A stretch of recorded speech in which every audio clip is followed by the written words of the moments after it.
All right, everybody, thank you for joining us here at the First Alert Desk. We're going to be taking a look at your top stories for the 11 o'clock hour. It is Wednesday. I wanted to start with this beautiful skyline of downtown Atlanta. It's a gorgeous day out.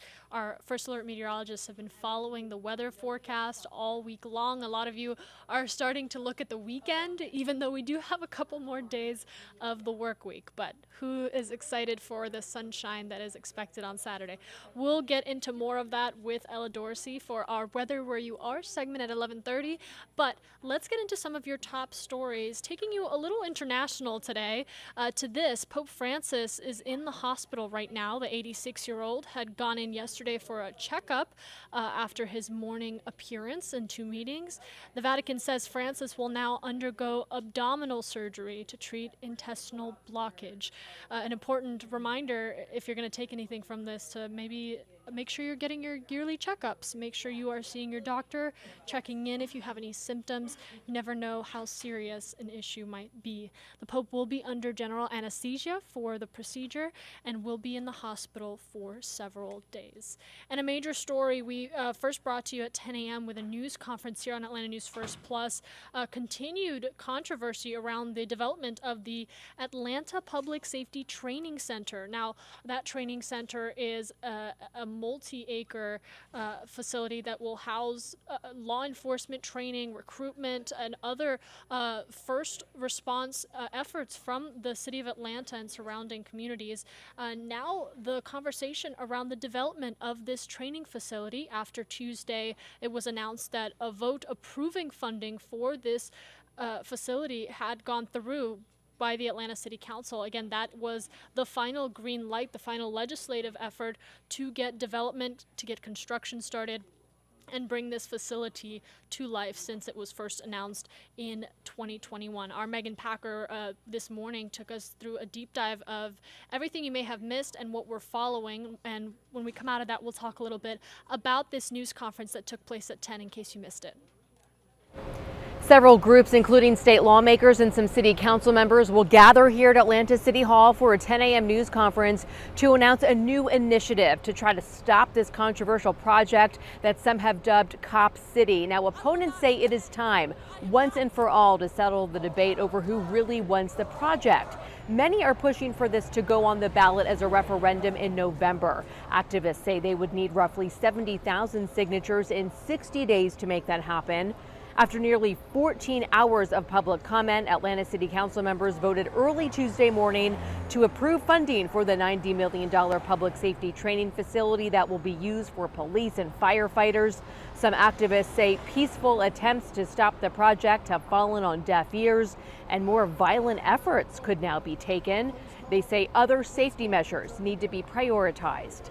To keep us safe, we need things like gun control, we need gun safety procedures, we need mental health counseling, we need affordable housing. None of these things are things that Andre Dickens is talking about, even though it's the year of the youth.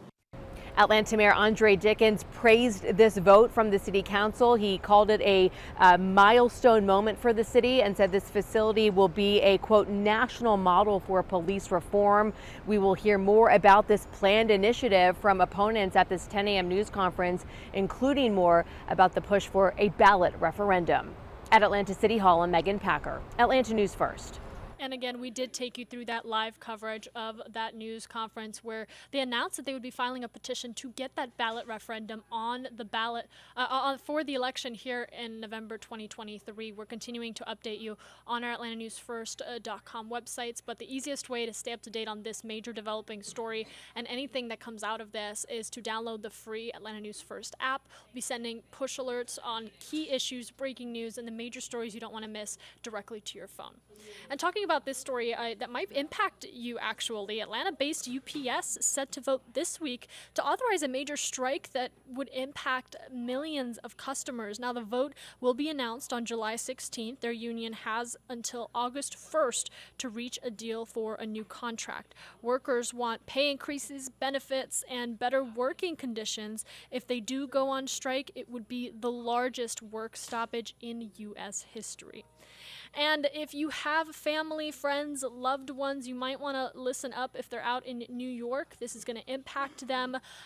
Give them a call, check on your people. Smoke from hundreds of Canadian wildfires is drifting across the border into the U.S. Now, this has prompted air quality alerts for millions of Americans in the Northeast and other parts of the nations, including the Great Lake region and Cleveland. Doctors say exposure to elevated pollution levels like this can affect the lungs and heart. I know a lot of us have family, friends, people that we regularly check in with throughout the U.S. So if you have anybody up north, might want to check on them, give them a call, and it's always nice to catch up otherwise. All right, I want to leave you with this adorable footage that we got out of Roxborough State Park. Now this is, as you can see, a bear enjoying a mud bath. It's quite a warm day for a lot of us, surely for this bear, so cooling down the best way that it can. Getting in the water and soaking up some of that mud water. It's just a great way to put a smile on your face this Wednesday. We'll be keeping you up to date with a lot of these major developing stories. I want to give you a heads up to what we have up ahead. We are continuing to follow some of these wildfires and their impacts on the northeastern states here in the U.S. Our Ella Dorsey will have an update for you in our Weather Where You Are installation, and then we'll be taking you through some of these top stories in our Atlanta News First newscast starting at noon. Make sure you tune in.